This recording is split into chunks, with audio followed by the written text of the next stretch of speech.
Vamos abrir o arquivo psicológico de um dos personagens mais fascinantes e complexos da televisão nos últimos tempos, Thomas Shelby. A grande questão que paira sobre ele é: quem ele realmente é? Seria ele o comandante, aquele tipo decisivo que molda o mundo à sua volta, um NTJ? Ou será que ele é, na verdade, o arquiteto, silencioso, calculista, um INTJ? O debate é intenso. Para a gente resolver esse mistério, vamos fazer uma investigação completa. O nosso roteiro vai ser esse aqui. Primeiro, a gente entende o enigma, depois decodifica a mente dele, analisa os argumentos para comandante e arquiteto, considera o fator do trauma e, por fim, chega ao veredito final. Então, vamos lá, vamos mergulhar de cabeça nisso.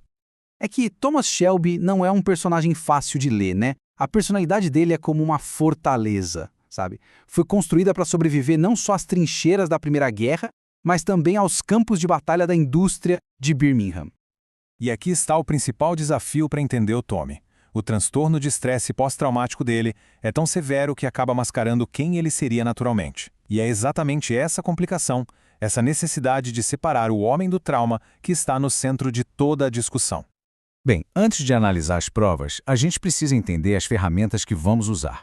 E aqui o importante não é falar de hábitos sociais, se a pessoa é festeira ou não. O que importa é o fluxo fundamental da energia mental dela. Por exemplo, a diferença entre extroversão e introversão. Não é sobre ser tímido ou falante. A distinção crucial é se a realidade principal da pessoa é o mundo externo, objetivo, ou o mundo interno, o das ideias e impressões. Para onde a energia dela flui naturalmente.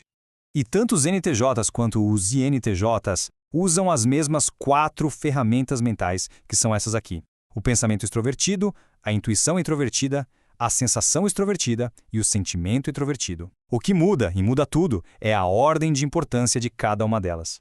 Olha só, isso aqui é basicamente o nosso mapa para investigação. A função que está ali na posição dominante é como se fosse o superpoder, a ferramenta principal daquela personalidade. É o que guia tudo.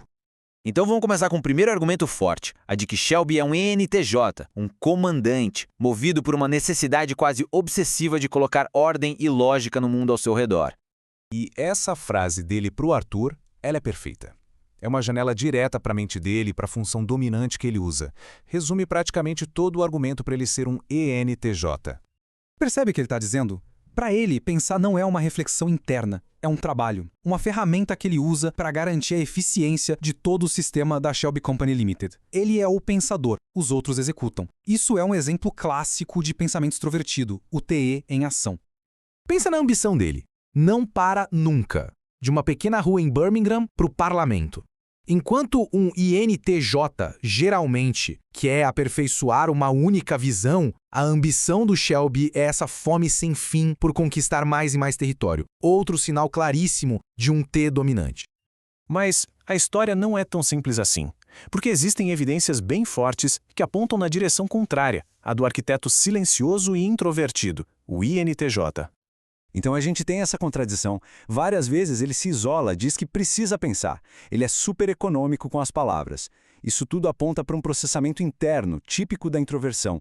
Como pode um homem que precisa de total solidão para pensar ser o mesmo cujas ações transformam o mundo lá fora? E a chave para resolver esse conflito, para desempatar esse jogo, está num fator crucial: a experiência dele como sapador, um cavador de túneis na guerra. Aquele silêncio dele, aquela necessidade de se isolar, talvez não seja introversão de verdade. Pode ser uma mistura de dissociação causada pelo trauma com a natureza superfocada de um ENTJ. É o silêncio de um predador que eliminou todo e qualquer ruído desnecessário para poder atacar. É uma cicatriz da guerra, não um traço de nascença. Ok, mas existe um teste ainda mais confiável para um tipo de personalidade. É ver o que acontece quando ela quebra, quando chega no limite. E é aí que a gente encontra a peça final do quebra-cabeça. Porque a maneira como uma pessoa desmorona sob estresse extremo revela justamente a sua parte mais vulnerável, a função menos desenvolvida. É a chamada função inferior. E aqui a gente tem os 2 caminhos possíveis. Um colapso de NTJ vem de uma crise moral, de emoções reprimidas vindo à tona. Já o colapso de um INTJ vem de uma sobrecarga do mundo físico, uma impulsividade descontrolada. A pergunta é: O colapso do Tommy é uma crise da alma ou uma crise dos sentidos? E quando a gente olha para os momentos de ruptura dele, a evidência é esmagadora. É insônia, pesadelos, alucinações com a Grace, surtos de culpa, são atos autodestrutivos que vêm de um tormento interno. Os colapsos dele nunca são sobre o mundo físico estar sobrecarregando ele. São sempre um tormento do espírito. O colapso dele vem da alma, não dos sentidos. Ele é um homem que sistematicamente sacrifica os próprios valores em nome da lógica e da ambição. E são justamente esses valores reprimidos que voltam para assombrá-lo. Essa é a prova final, o que decide a questão. Então, depois de pesar todas as evidências, o perfil psicológico é definitivo. Não há mais dúvidas.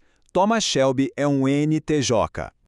Ele não é o mestre de xadrez silencioso que joga de longe. Ele é o marechal de campo, o comandante que está na linha de frente. Um líder estratégico cuja grande tragédia é destruir exatamente aquilo que ele mais ama na sua tentativa lógica e fria de proteger tudo. E no fim das contas, essa análise toda deixa a gente com uma questão ainda mais profunda. Se o trauma pode esconder tão bem a essência de uma pessoa, onde fica a linha que separa o nosso caráter natural das cicatrizes que a vida nos deixa? Fica aí a reflexão.